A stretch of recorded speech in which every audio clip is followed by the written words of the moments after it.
حالة الإمارات مشاركة باستمرار. من حسن الطالع أن المملكة العربية السعودية سوف يكون لها مهرجان جميل في المدينة المنورة، وأيضا هو سافر مثل ما قال أخوي سلطان برحلة إلى 27 يقول يوم في السفر، وأيضا له الكثير من السفر حول العالم من خلال الدراجة النارية وأيضا الطائرة. والجميل فيك أخوي مشعل أن آخر زيارة ويا أخونا السيد عوض بن مجرد اكتشفتوا مصر، يعني مصر لا زالت أن الناس تكتشفها، فرحتوا الأقصر ورحتوا السديري وفي منطقة اسمها شو؟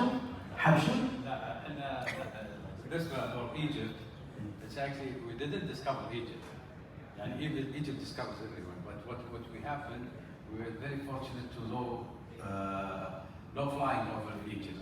So that was a very different experience, and we thank the organizer here, Dr. Yasser. شكرا أستاذ ياسر.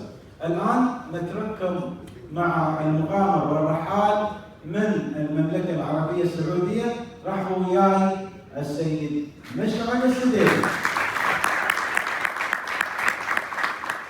بسم الله الرحمن الرحيم. In the name of God, most merciful, grateful. I would like to start my presentation by thanking Sheikh Awad bin Majlan and the الرحالة الإمارات team for this festival, which is now, this is my fifth participation in it, and I see it growing, and I'm very proud to be part of the participants in this festival. Thank you, Sheikh Awad bin Majlan. Thank you, الرحالة الإمارات. I thank the Dubai government, our hosts here. So, inshallah, I will start with it. As you can see, this is the globe. So my trip was navigating the globe in 27 days. I did 20 days of flying. 3 days I participated in Oscar's adventure, and 3 days I stopped for maintenance. And I had 119 hours of flying, 39,000 kilometers for the whole trip. I did it solo. I started from Riyadh, Saudi Arabia, going through Dammam, Muscat, India, Bangladesh, Thailand, Vietnam, Taiwan, and going all the way to Japan, Russia, Siberia, Alaska, going through the US continent, and attended an Oscar's adventure. I continued to Montreal, Goose Bay, then Greenland, Iceland, Belfast, London, and then to Wiener Neustadt in Austria, where I stopped again for maintenance, and then to Athens, Hurghada in Egypt, Al-Ula, and then back to Riyadh. And so this journey actually will start now. Okay, so this is speaking about myself. I'm aviation enthusiast. I started actually, I was doing since 2012 motorcycle rides. I did many rides around the globe. I did like 6 rides in the Himalayas. I did all around Australia. I did New Zealand. I did Ecuador, South America, Europe, South Africa. And then 2017, exactly 2018, I switched to aircraft because I had a dream. As I did in the motorcycle, I wanted to do it. So when at age 52, I started learning how to fly. I got my PPL, then I got my instrument rating, then my multi-engine, then my commercial, and then I did 3 Atlantic crossings before. One of them, which I showed you the year before, when I flew from Riyadh all the way to the west coast of the US. So this is actually, it took a lot of training and experience to reach where I am now. Okay, and I will talk about preparation planning. It's actually 1 year ago, I was talking about Captain Yasser, and we would talk about the route, which way to route. So he actually gave me very good advices, made this trip easy for me. Actually, but only I had to deviate because the idea at the beginning was to put ferry tank and cross the Pacific. And that wasn't possible because I had to get a special ATC permit, because in aviation you cannot just change the aircraft. You have to get the permits of the civil aviation authorities. And they did not authorize me, neither them nor the factory of the aircraft manufacturer, to install ferry tank. So I had to stick to that route, the route I had. Permits took almost 5 months to get the permits of landing, the route and takeoffs. So that's a lot of things we had. Aircraft, I had to make sure that my aircraft would be able to do that. And also I installed new systems in the aircraft. One of them was oxygen generator, because I will not have time to fill my oxygen tanks, because usually if I'm flying above 12,500 feet, I'm required to use the oxygen. And I'm flying at night, actually from 5,000, 6,000 feet, I should put oxygen. So that was a must.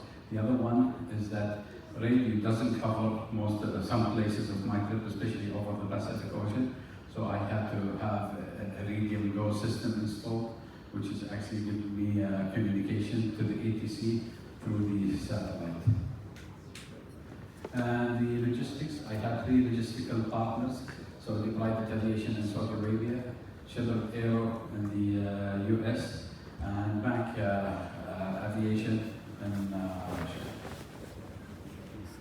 Okay. How does that do? Okay. Okay. So it's going back actually. Sorry for this. Okay, let's see the one. Okay, I already talked about it, around the world, solar complete circle around the globe, and that this is my aircraft. It's a Diamond DA-42. It's a 4-seater, it has twin 2 engines. Each of the engines can have up to 170 horsepower.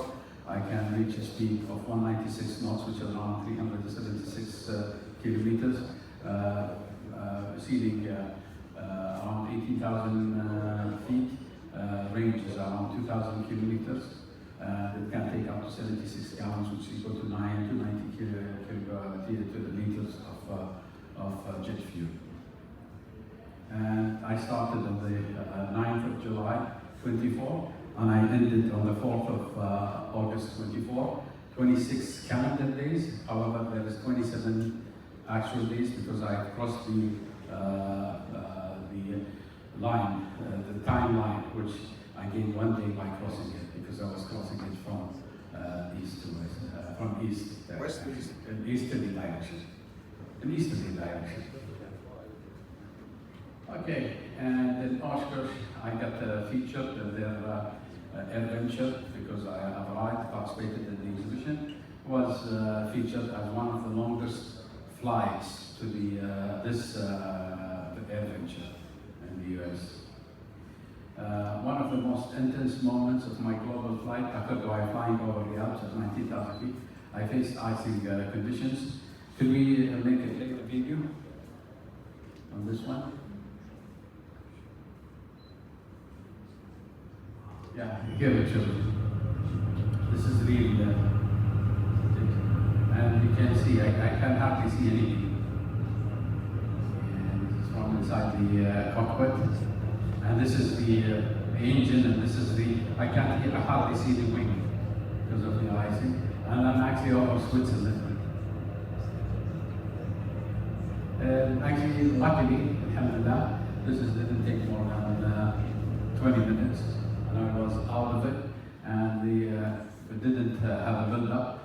And as you can see, because of the weather, I was supposed to fly from UK through Belgium to Germany to Austria. I had to deviate, fly through France, Switzerland, Germany, then to Wiener Neustadt in Austria, and you can see the big deviation. And this is from the flight right now. Okay, next one. Now next. Okay, another challenge faced during my flight over India, I encountered a severe weather system that forced my aircraft to lose 1,000 feet in 20 seconds. Descent rate to 2,500. You can see it here. And this is actually because of the CB and the downdraft. The aircraft was out of control for a while till I got out. So that was a hard moment in the flying. Okay, also over the Bering Sea when I was flying from Anadyr in Russia to actually it was supposed to be Nome in the Alaska. Actually, all my charts, navigation charts vanished. So I had to fly like, we can play the video? So I had to fly like World War II, looking at the compass and getting from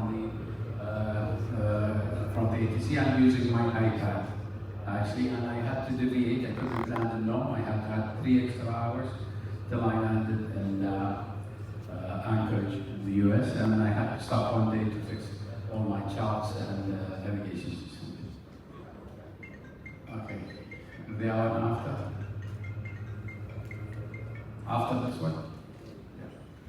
Yeah, this is 27 days navigating the globe from 9th of July to 4th of August 24th. This is, can we put the sound? Yeah, this is my video. I'm taking you here, and actually this is a 1 minute video. It will show you. We can't jump it because there's a video after that, so we can't jump this one. Okay. And then here I was, at the end of my adventure, I was honored to be greeted by His Royal Highness Prince Sultan Salman, Chairman of Saudi Aviation Club.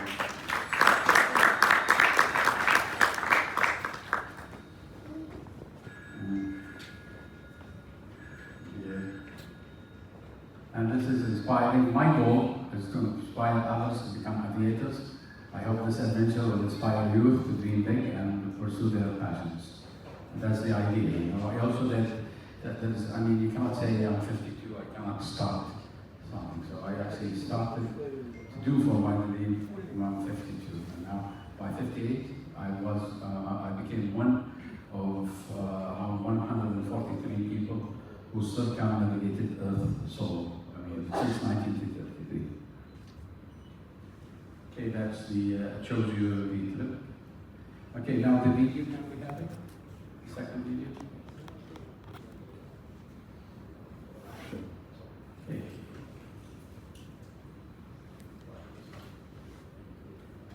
Okay. With the sound, please. Okay, with you. Yeah. بسم الله لا اله الا الله وحده لا شريك له ولا السماع ولا السميع العليم. ان شاء الله الان ابتدأ رحلتي حول العالم ان شاء الله اول شيء في الجمام في المسقط هذا اليوم. نسال الله عز وجل I'm saying to play like that. ان يحفظني وان يكون لي هو رفيق الله لا اله الا هو سبحانه. This is the first airport, Dammam, where I stamped my passport. This is Moscow, second airport of the same day. And it shows you the touchdown, everything. This is Ahmedabad in India. So it will take you over 4 minutes, the change of places. This is Angkor, India.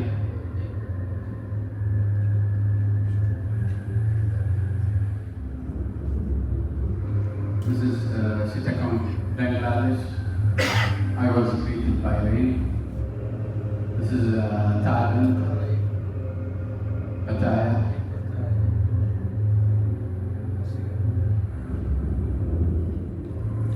This is Vietnam. Actually, for each of the trips, I had 30 films. So this is just a glimpse of just the landing from each film. And this is in Kaohsiung, Taiwan. This is Naha, Okinawa, Japan. This is my first. Took me 2 days to cross Japan. This is at the south of Japan. This is Okinawa, which is near from Hiroshima. And in Japan. This is in Sapporo, Japan, which is the very north of Japan, Hokkaido Island. Here I'll be flying one of the long flights, which is about around 6 hours and a half or more, 6 hours over the Pacific Ocean. Here now I'm landing at Anadyr, Russia, which is in Siberia, ready to cross. This is me landing 2 o'clock in the morning in Anchorage, US.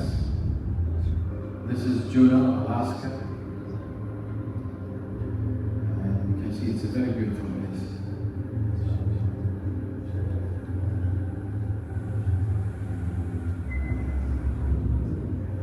This is reaching Bellingham, here from Seattle, Washington State. This is Bozeman, Montana, where I have also another maintenance done for the aircraft. So I stopped for 2 days almost. This is Appleton, Wisconsin. I was supposed to go to Oshkosh, I was diverted to here because the airport was closed.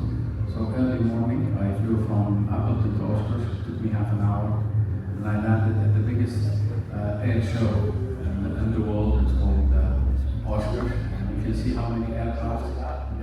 There was the one who came with the longest flight in the show.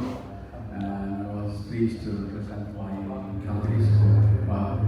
Here I'm in Quebec, Canada, Montreal, and then here Goose Bay, Canada, shows you. And after Goose Bay, it's going to be Narsarsuaq in Greenland. It's one of the most challenging airports to land. It's not an easy airport to land. You can see there's the mountains at the end. This is for me over Greenland. This is Keflavik, Iceland. And after that, Belfast, North Island. And Bickenham, London. It's a short field airport. But for my craft, it wasn't here. And this is Wiener Neustadt, the factory, where also I stopped for 1 day for maintenance in Austria. Here I'm in my way home to Athens, and Athens is just a refueling stop, and here night stop in Hurghada, Egypt. And here again I'm entering my country. I landed in Al-Ula, Saudi Arabia, just refueling, and here I am at the Mama Saudi Arabian Club, where I was greeted, and I had some nice articles written about my trip, and this is Saudi pilot stops in Oshkosh. This is an American article about the exhibition speaking about mine. And this is me, Mishal al-Suderi, putting my country, and total to date 142 no-man solo flights around the world. So this is the presentation.